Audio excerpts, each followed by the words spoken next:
ფორმები და საერთაშორისო საგანმანათლებლო კვლევები. სანდო, ობიექტური და აქტუალური ინფორმაცია.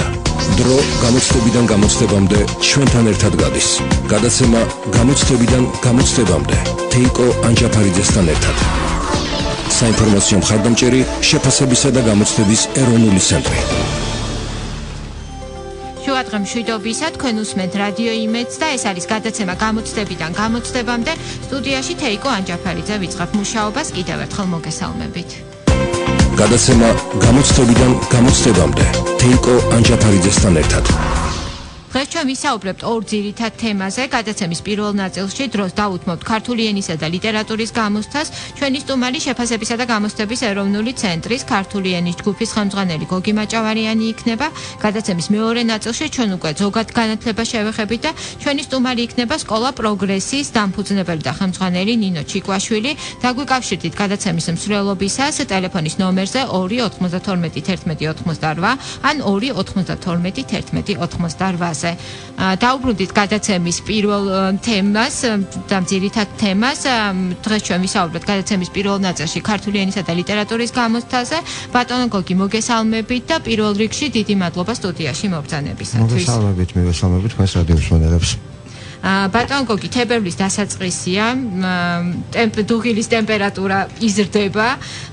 ჩვენ ვცდილობთ, რომ რეგულარულად მივაწოდოთ ინფორმაცია ჩვენ მსმენელებს და ვუპასუხოთ მათ კითხვებს. კითხვები არის კონკრეტულ დავალებებთან დაკავშირებითაც, მაგალითად, ჩვენმა ერთ-ერთმა მსმენელმა მოგწერა და გთხოვა, რომ დაგვესვა კითხვა ლიტერატურის გამოცდის შესახებ. კონკრეტულად კი მას აინტერესებს ლიტერატურის გამოცდაზე SS წერისას მითითებული იქნება, რომელი ნაწარმოების მიხედვით უნდა დავწეროთ თუ არა. არა, ეს მითითებული არ იქნება, არც ერთ ჩვენ SS-ში ლიტერატურის გამოცდაზე ეს მითითებული არ იყო და ვფიქრობთ, რომ არც არის ეს გამართლებული იმდენად რამდენადაც ეს გარკვეულწილად შეზღუდავს ჩვენს აპლიკანტებს, აბიტურიენტებს. მეტი თავისუფლება ჯობს, რომ გქონდეთ და აი ის ნაწარმოები განიხილონ, ის ნაწარმოები გაიხსენონ, რომელიც ყველაზე უკეთ მიესადაგება აი იმ ტექსტს, რომელსაც ისინი შექმნიან, აი იმ SS რომელშიც ამ ნაწარმოების განხილვა უნდა ჩართონ. ეს არ ყოფილა არც წინა წლებში და არ იქნება. ანუ ამ თვალსაზრისით მათ აქვს აბსოლუტური თავისუფლება. ბატონო გოგი, კიდევ ერთი კითხვა, რომელიც ასევე SS ეხება. აინტერესებთ ჩვენ მსმენელებს, SS წერისას მითითებული იქნება, რა ექნება თუ არა მნიშვნელობა სიტყვების რაოდენობას, რამდენ სიტყვიანი უნდა იყოს ის და რა შემთხვევაში არ გასწორდება ნაშრომი. იცით, ეს კარგი ხანია უკვე ჩვენს შეფასების კრიტერიუმებში აღარ არის გათვალისწინებული მას მოცულობა ნაშრომისა. ისეა შედგენილი შეფასების სქემა, შეფასების კრიტერიუმები, რომ ფაქტობრივად ამის მითითება და კონკრეტულ რაღაცა ჩარჩოებში მოქცევა ჩვენი აბიტურიენტებისა საჭირო აღარ არის. იმდენად რამდენადაც თქვა ჩვენ ვითხოვთ მათგან არგუმენტირებულ მსჯელობას. თუ მსჯელობა არგუმენტირებული არ არის, ხო ის მაინც ვერ მიიღებს მაღალ ქულას და შესაბამისად და მოცულობითაც მცირე იქნება. შესაბამისად ამის მითითება არავითარ აუცილებლობას აღარ წარმოადგენს. და რაც შეეხება სხვა დავალების ინსტრუქციაში ხომ არ არის შეცვლილი, სხვა დავალების ინსტრუქცია ხო, რა შემთხვევაში არ გასწორდება თქვენ, ხო, არ გასწორდება, მხოლოდ იმ შემთხვევაში თუ არ უპასუხებს დავალების პირობას. ანუ ჩვენ თხოვთ რაღაცა ერთი რაღაცის გაკეთებას და ჩვენი აბიტურიენტი აკეთებს სხვა რამეს. ანუ თუ ადეკვატური არ არის ნაშრომი დავალების პირობისა, ანუ ვერ არის გაგებული ადეკვატურად თავად დავალების პირობა. აი ეს არის ის შემთხვევა, როდესაც არ გასწორდება. ყველა სხვა შემთხვევაში გასწორდება, პრინციპში, ნუ ხლა რა მოცულობისაც არ უნდა იყოს, მაგრამ ისევ და ისევ ვიმეორებ, თუ ძალიან მცირე მოცულობისა არის, მაშინ რა თქმა უნდა იქ ვერც არგუმენტირებული მსჯელობისა და ვერც დამოუკიდებელი აზროვნების უნარი ვერ გამოვლინდება. შესაბამისად, ნუ შანსი იმისა, რომ რაღაცა მაღალი ქულა მიიღოს ამგვარმა აპლიკანტმა ძალიან მცირე არის. ვერ მიიღოს მაგალითად. და ეს ვრცელდება არა მხოლოდ ეს ნაწილზე, არამედ ყოველ დავალებაზე, რომელიც მოცემული იქნება ტესტში, აი ეს კრიტერიუმი ნაშრომების გასწორებით. რაც შეეხება ახლა აქ ჩვენ ლიტერატურის ტესტს საუბრობთ, ახლა ლიტერატურის ტესტში არის ერთი მხრივ მაშა ეს ესე არგუმენტირებული ესე უნდა შეასრულონ და მეორე დავალება არის მხატვრული ტექსტის ანალიზი. თავისთავად ცხადია წერითი დავალება ეს ორი არის, ხო? ლიტერატურის დანარჩენი არის კითხვები, ხო? აი ამ ორივე წერით დავალებას ეხება თავისთავად ცხადია, იმიტომ რომ ერთ შემთხვევაშიც და მეორე შემთხვევაშიც მაშ უნდა რაღაცნაირად იმ შემთხვევაში როცა ლიტერატურული ტექსტის ანალიზი არის, სიღრმისეულად უნდა იყოს გაგებული თავადის მოცემული ტექსტი და მის შესახებ უნდა იყოს საკმაოდ ისეთი რა ქვია დამაჯერებელი და ვრცელი მსჯელობა. მეორე შემთხვევაზე ესესთან დაკავშირებით ვისაუბრეთ უკვე. ეს ვრცელდება ასევე იმ ორ წერით დავალებაზე, რომელიც სავალდებულო გამოცდაში გვაქვს ქართული ენისა და ლიტერატურის. ერთი არის ასევე არგუმენტირებული ესე და მეორე მხატვრული ტექსტის ანალიზი, საკითხulis გააზრება და მხატვრული ტექსტის ანალიზი. იქ ცოტა უფრო ვფიქრობ გაუიოლდებათ ჩვენს აპლიკანტებს იმდენად რამდენადაც ვიდრე ისინი მოცემული ტექსტის ანალიზს დაწერენ, მანამდე მათ მოუწევთ 15 კითხვაზე პასუხის გაცემა, რომელიც აი მოცემული ტექსტის გაგებისა და გააზრების უნარს შეამოწმებს. ეს დაეხმარება მათ უფრო ღრმად აი ამ მოცემული მოყვანილი ტექსტის გაგებაში და ამას პრინციპში ისინი წერით სამუშაო შესრულების დროს წარმატებით გამოიყენებენ. იმედი გვაქვს ყოველ შემთხვევაში წლების განმავლობაში ასე ხდებოდა. ბატონ გოგი, დავიწყეთ საუბარი ლიტერატურის გამოცდით, აქვე ერთი კითხვაც მაქვს, ანუ რაიმე ცვლილება რომელიმე დავალების ინსტრუქციაში, ან რაიმე ტიპის სიახლე თუ შეეხება წელს ლიტერატურის გამოცდას? არა,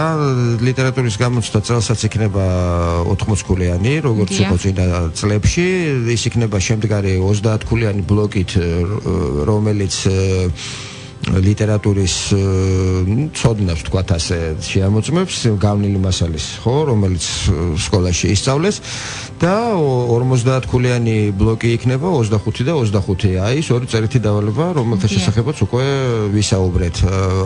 არავითარი ცვლილებები არც სტრუქტურაში, ტესტის დიზაინში, ტესტისა და არც კონკრეტულ მითითებებში, თავისთავად ცხადია ლიტერატურის შეკითხვები, რომელიც პირველ 30 ქულიან ბლოკში შევა, ისინი არ განმეორდება. ის წინა წლების შეკითხვები არ იქნება სხვა, მაგრამ ტიპოლოგიურ თვალსაზრისით იქნება იგივენაირი, როგორც იყო წინა წლებში.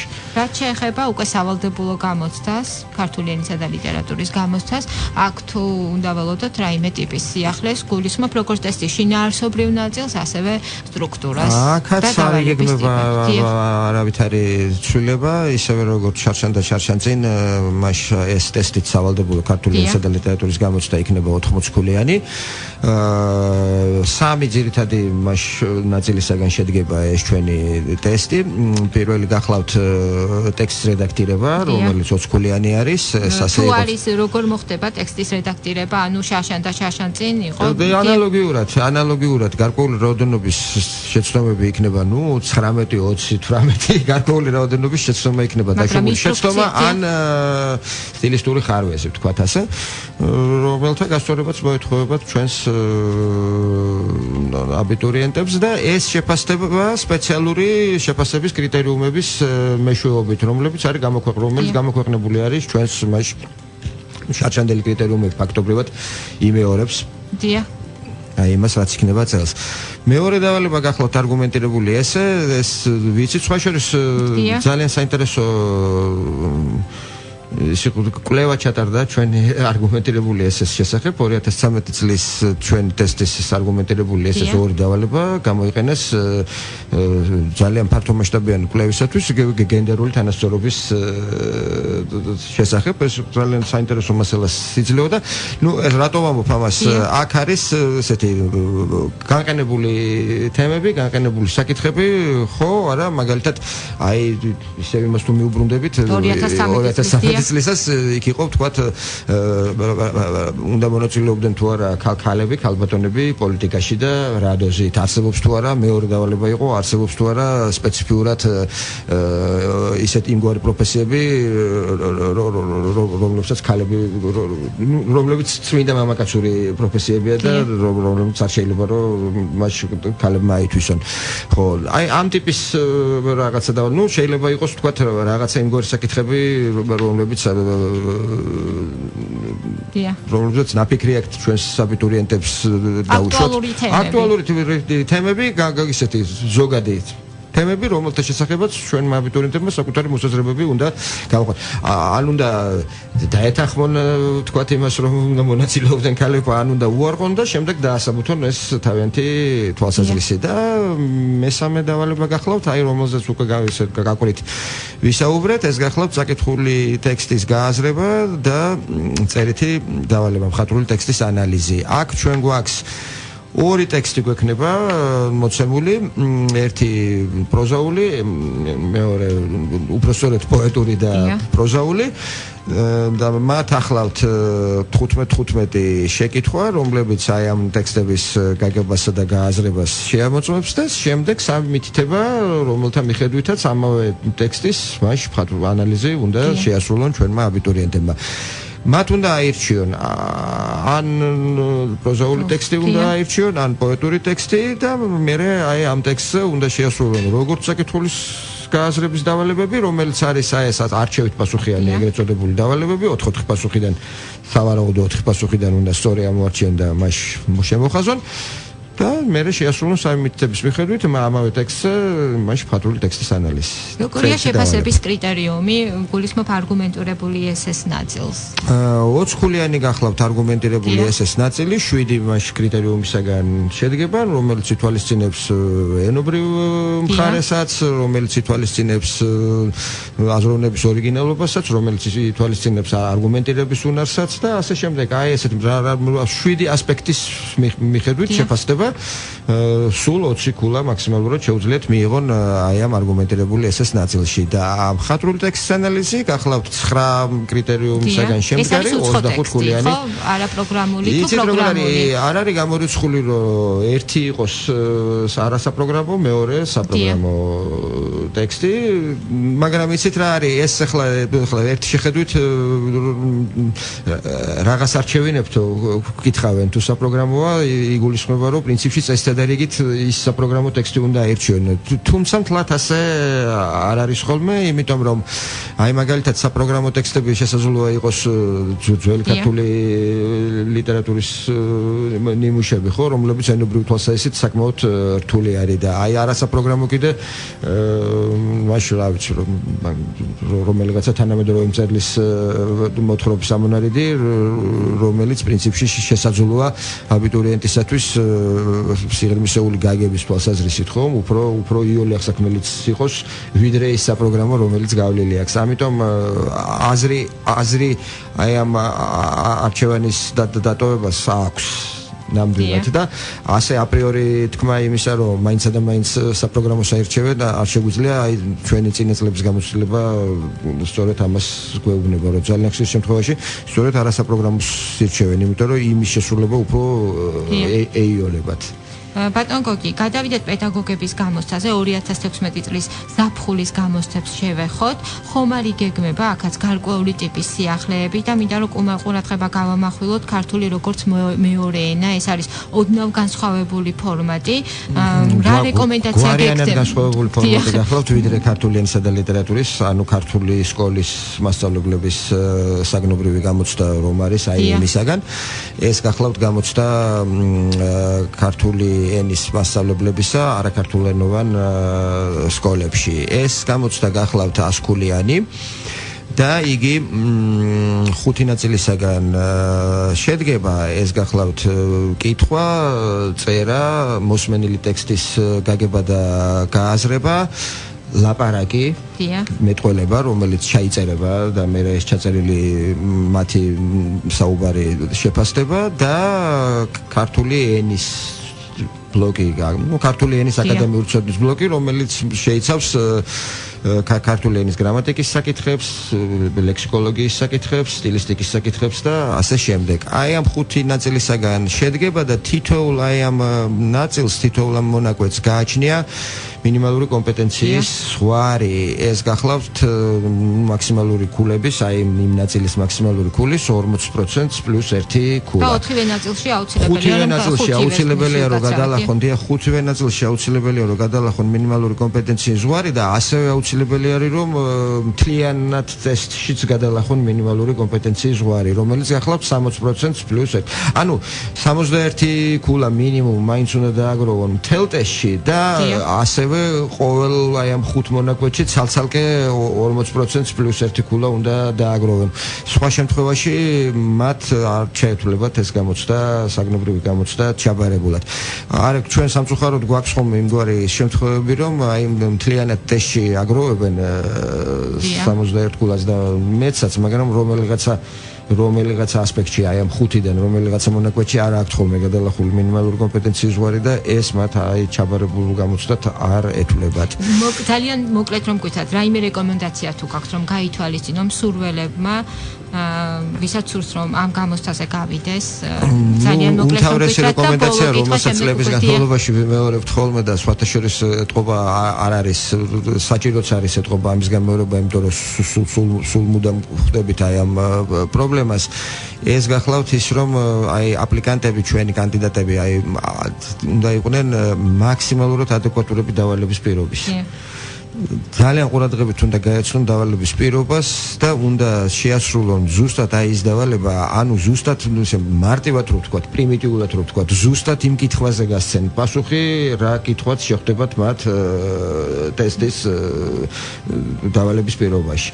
აი ეს არის ძალიან მნიშვნელოვანი, იმიტომ რომ გვაქვს ჩვენ ხშირი შემთხვევა, როდესაც მათი პასუხები არ არის ხოლმე დავალების პირობის ადეკვატური. ანუ მარტივად თუ ვიტყვით, ერთს ვეკითხებით და პასუხობენ ბატონო გოგი, ჩვენი საუბრის ბოლოს დავასრულოთ საუბარი ჟურნალის შეფასებისა და გამოცდების ეროვნული ცენტრის გამოცემით. თქვენ ასევე ბრძანდებით ნაეკჯის მთავარი რედაქტორი. როდის გამოვა შემდეგი ნომერი და 2 სიტყვა რომ გითხრათ იმ ლიტერატურული კონკურსის შესახებ, რომელიც ჟურნალმა გამოცხადა. შემდეგი ნომერის გამოცემა იგეგმება მარტში. ჩვენ ყოველკვარტალური გამოცემა ვართ. წელიწადში 4-ჯერ გამოდის ჟურნალი ნაეკჯი. აი ბოლო ნომერი გამოვიდა დეკემბერში, რომელიც იყიდება უკვე ბიბლიის მაღაზიებში და სხვადასხვა ადგილას. და მარტში გამოვა მე-10 ნომერი, შემდეგი ნომერი. რაც შეეხება ლიტერატურულ კონკურსს, ამოვნებით ჟურნალ ნაეკჯის რედაქციამ გამოაცხადა ლიტერატურული კონკურსი ჩვენი მოსწავლეებისათვის, სტუდენტებისათვის, მაგისტრანტებისათვის, ანუ ჩვენი ახალგაზრდობისათვის, იმ ადამიანებისათვის, ვისაც კალამი უჭრის და ვთხოვთ მათ, რომ გამოგვიგზავნონ თავიანთი მოთხრობები, ესეები, ჩანახატები, მინიატიურები, ლექსები მისამართზე კონკურსი წაღლუკა ნაეკჯი და ჩვენ აი 2-3 თვე შეუძლიათ რომ გამოგვიგზავნონ და ჩვენ მას განვიხილავთ ამ ნაშრომებს და საუკეთესო ნამუშევრებს აუცილებლად დაუბეჭდავთ აი ამ მარტის ნომერშიც, მერე შემდეგ კიდევ გაგრძელებთ თანამშრომლობას კონკურსის რომელიც რა თქმა უნდა დიდი სიამოვნებით მას დაუბეჭდავთ ჩვენ და ეს იქნება სხვა შორის მათთვისაც კარგი, იმიტომ რომ როგორც წესი მას ესეთი პირველი ბეჭდური პროდუქცია არის ხოლმე ჩვენი ახალგაზრდა მწერლების. ძალიან დიდი მადლობა ბატონ გოგი, ახლა გადაცემაში რეკლამის დროა, სარეკლამო ჭრის შემდეგ ჩვენ ისევ დავბრუნდებით პირდაპირ ეთერში. გადაცემა გამოცდებიდან გამოცდებამდე თეიკო ანჯაფარიძესთან ერთად. პირდაპირ ეთერში გადაცემის მეორე ნაწილის სტუმარი არის სკოლა პროგრესის დირექტორი ქალბატონი ნინო ჩიკვაშვილი. მოგესალმებით ქალბატონო ნინო. მცირე ინფორმაციას მივაწვდი თქვენი სკოლის შესახებ ჩვენს მსმენელებს. სკოლის ისტორია 2002 წლიდან იწყება. პირველი სკოლა ქუთაისში გაიხსნა, თუმცა ახლა ფილიალების გახსნა საქართველოს სხვა ქალაქებშიც იგეგმება. რომელ ქალაქებში გეგმავთ ახალი ფილიალების გახსნას? მოგესალმებით პირველ რიგში რადიო იმედის ეთერიდან. დიახ, მოგეხსენებათ 2002 წელს მე ახლა ვარ დამფუძნებელი ქართულ-ამერიკული სკოლა პროგრესის. 2015 წლის სექტემბერში გაიხსნა ფილიალი ოღონდ უკვე ცოტა ცვლილება, სახელმწიფოება განიცადა ჩვენმა, ასე ვთქვათ, სკოლის სახელწოდებიდან, ანუ პროგრამებიდან გამომდინარე, ამერიკული საერთაშორისო სკოლა, ამერიკული საერთაშორისო უმაღლესი სკოლა პროგრესი. იგეგმება ასევე ბათუმში. დიახ. ჯერჯერობით და შემდეგ ალბათ შემდგომი განვითარებაც ექნება სხვა ქალაქებში, სხვა რეგიონებში. 2002 წლიდან ვახსენეთ ჩვენ ეს რიცხვი. რატომ დადგა ამ ტიპის გახსნის აუცილებლობა, ამ ტიპის სკოლის გახსნის აუცილებლობა და თქვენი აზრით რა არის აი თქვენი სკოლის წარმატების მთავარი მიზეზი? დიახ, საინტერესო კითხვა.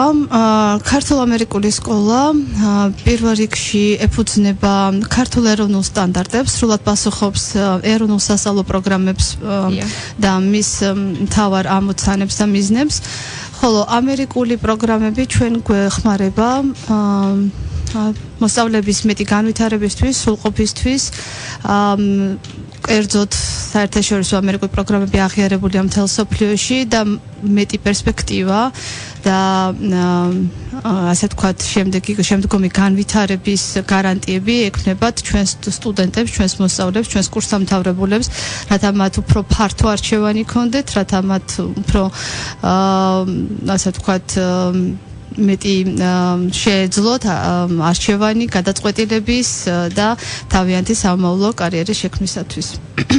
სკოლის თქვენი სკოლის ძლიერი მხარე, როგორც ახსენეთ, არის გათვლითი პროგრამები. ხო, აი რამდენი მნიშვნელოვანია უშუალოდ ამ გათვლით პროგრამებს რო გამოვახულოთ ყურადღება. ნამდვილად ესეა. რამდენი მნიშვნელოვანია აი ამ ასეთ პროგრამებში მოსწავლეების ჩართვა და აი 2000 წლიდან დაწყებული დაახლოებითი სტატისტიკა თუ არსებობს, რამდენი მოსწავლე ჩაერთო აი ამ პროგრამებში.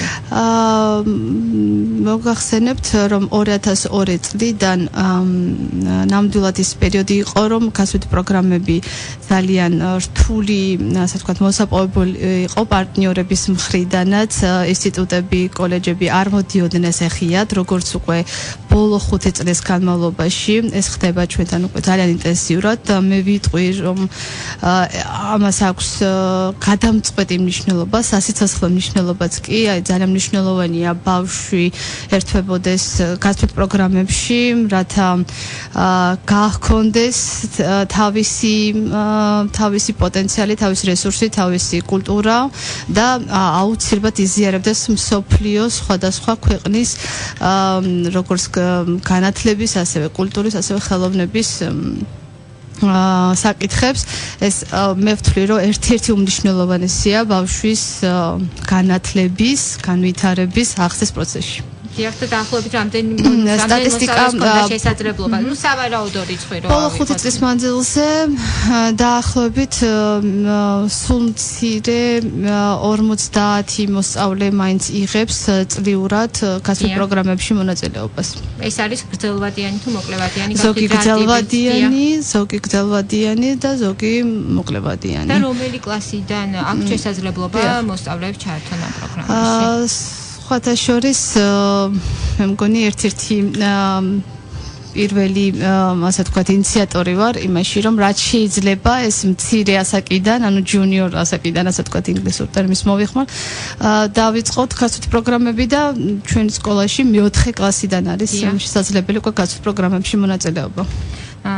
ქალბატონო ნინო, თქვენ სკოლაში განსაკუთრებული ყურადღება ექცევა საბუნებისმეტყველო საგნების სწავლებას, თუ არ ვწდები? კი, ერთ-ერთი ბოლო წლების, ასე ვთქვათ, ჩვენი თამიზნეთ, მთავარ ამოცანად დავისახეთ და ქუთაისში კონკრეტულად ეხლაც მიმდინარეობს მშენებლობა ძალიან აი ესეთ მასშტაბური დიდი ლაბორატორიების, სადაც იქ უკვე დაინერგა, მაგრამ ინერგება ეს არ არის, რა თქმა უნდა, ესეთი მოკლევადიანი, ეს არის საკმაოდ გრძელვადიანი პროცესი, საკმაოდ რთული, საკმაოდ საპასუხისმგებლო, აქ არის როგორც ადამიანური რესურსი, აქ არის მატერიალური ბაზა უდიდესი საჭირო, ამას ძალიან ეტაპობრივად და ასე თქვა ძალიან ნელი ტემპით მივდივართ, იმიტომ რომ შეუძლებელია საკმაოდ დიდ ფინანსურ რესურსთან არის დაკავშირებული, მაგრამ ჩვენ ამას ვუმკლავდებით, მე მგონი.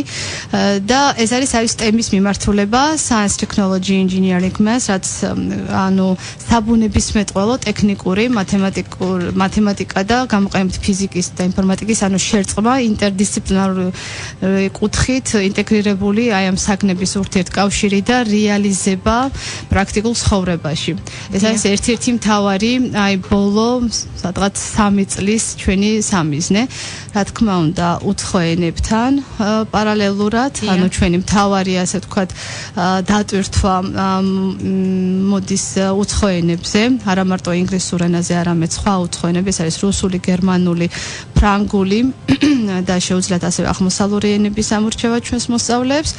და ასევე აი საბუნებისმეტყველო ტექნიკური მიმართულება, რომელიც გითხარით, საკმაოდ რთული პროცესია, მაგრამ ნელა ჩვენ ვახცევთ პროგრესს ამ სფეროში. მოსწავლეების მხრიდან რამდენად არის ინტერესი აი ამ საგნის სწავლების მიმართია? საკმაოდ დიდი ინტერესია, მინდა გითხრათ და ალბათ მე არ ვიქნები ასე ვთქვათ პირველი, რომ თაობა არის უნიჭიერესი, ნამდვილად ახლანდელი თაობა და ამას იღებს და იტაცებს აი ძალიან მარტივად, ძალიან თანამედროვედ, ძალიან აი ამათვის არის ზუსტად აი ეს ტექნოლოგიები, ეს ტექნიკური მიმართულება, უბრალოდ უნდა სწორი მიმართულებები, უნდა სწორი რესურსების გამოყენება, უნდა რა თქმა უნდა ადამიანური რესურსი კადრის სახით და ეს არის ძალიან საინტერესო, როგორ ბავშვები ერთვებიან და ბავშვები ფაქტიურად არიან საოცარი, ანუ ასე ვთქვათ, მართლაც ნორჩი მკვლევარები უკვე და მეცნიერები. ამ ლაბორატორიის მშენებლობის აუცილებლობა რატომ დადგა და როდისთვის იგეგმება მისი დასრულება და აი ამ მნიშვნელობაზე რამდენად მნიშვნელოვანი იქნება, ისა იქნება მხოლოდ თქვენი სკოლის მოსწავლეებისთვის განკუთვნილი თუ ასევე მას ექნება უფრო ისეთი ფართო ფუნქცია და ითანამშრომლებთ სხვა დაწესებულებებთან, სხვა სკოლებთანაც. დიახ. აუცილებლად ეს ჯერჯერობით რა თქმა უნდა იგეგმება ჩვენი სკოლის მოსწავლეებისათვის, მაგრამ ამას მომავალში არ გამოვრიცხავ, რომ შემდგომში ექნება რა თქმა უნდა მისაწვდომი, ანუ საშვი ყველა ნიჭიერ და გამორჩეულ მოსწავლეს. იმიტომ რომ ეს აუცილებლობა ნამდვილად დგას ქვეყანაში, ჩვენს ქვეყანაში, ეს ყველა ქვეყნის ასე ვთქვათ ერთ-ერთი აი ყოველთვის ინგლისურ ტერმინები მომდის, ან გამომწვევი ერთ-ერთი ყველაზე რთული პროცესია, რომ ბავშვები ტექნიკურ და საბუნებისმეტყველო დისციპლინებს იყენებდნენ პრაქტიკულ ცხოვრებაში, ანუ უფრო გამოყენებადი იყოს ეს მათი ცოდნა, მოიხსენებათ ჰუმანიტარული საგნები შედარებით ბავშვი უფრო ავლეს ყოველდღიურ ცხოვრებაში, მაგრამ აი ტექნიკურ და საბუნებისმეტყველო ცოდნას კი ნაკლებად იცის როგორ გამოიყენოს, როგორ მიმართოს ამა თუ იმ სფეროში. ასე რომ ეს საკმაოდ ასე ვთქვათ მართლაც ერთ-ერთი გამომწვევი და ძალიან საინტერესო პროცესია. კიდევ ვიმეორებ, ეს ლაბორატორიები ნამდვილად აუცილებლობას წარმოადგენს, იმიტომ რომ ზუსტად აი გაცვეთ პროგრამები ვახსენე და სასიცოცხლო მნიშვნელობა რატომაც ვთქვი, ეს ერთ-ერთი მიზეზიდან არის, რომ გაცვეთ პროგრამებიდან ჩვენ ვნახულობთ უამრავ ძალიან საინტერესო, ძალიან აღჭურვილ, ასე ვთქვათ, ძალიან კარგად აღჭურვილ სკოლებს და ვხედავთ თუ რაოდენ შედეგები აქვთ ამ სკოლებს და რა თქმა უნდა საუკეთესოს ჩვენ ვცდილობთ მაქსიმალურად დაინერგოს მსგავსი ტიპის ლაბორატორიები, მსგავსი სამუშაოები, მსგავსი მიდგომები, მსგავსი ადამიანური რესურსების გადამზადება. ამიტომაც გითხარით, რომ ეს საკმაოდ რთული პროცესია, ესე ადვილი არ არის, იგივე კადრის გადამზადება, პროფესიონალების მოძიება და ასე შემდეგ, მაგრამ აი მესამე წელი აქტიურად ვართ ჩართული ამ პროცესში და ვფიქრობ, რომ ერთ-ერთი ვიქნებით ალბათ წარმატებული ამ მიმართულებით. წარმატებას გისურვებ, ძალიან დიდი მადლობა ჩვენს გადაცემაში სტუმრობისთვის. შევახსენებ ჩვენ მსმენელებს, რომ ჩვენი გადაცემის სტუმარი იყო სკოლა პროგრესის დირექტორი და დამფუძნებელი ქალბატონი ნინო ჩიკვაშვილი. მე გემშვიდობებით მომავალ სამშაბათამდე, ეს იყო გადაცემა გამოცდებიდან გამოცდებამდე. შევხვდებით ერთმანეთს ზუსტად ერთი კვირის შემდეგ, თუმცა გვეწვიეთ და დაგვიმეგობრეთ Facebook-ის გვერდზე, სადაც მთელი კვირის განმავლობაში საინტერესო და აქტუალური ინფორმაცია გროვდება. დიდი მადლობა. რეფორმები და საერთაშორისო საგანმანათლებლო კვლევები. სანდო, ობიექტური და აქტუალური ინფორმაცია. დრო გამოცდებიდან გამოცდებამდე ჩვენთან ერთად გადის. გადაცემა გამოცდებიდან გამოცდებამდე. თეიკო ანჯაფარიძესთან ერთად. საინფორმაციო მხარდამჭერი შეფასებისა და გამოცდების ეროვნული ცენტრი.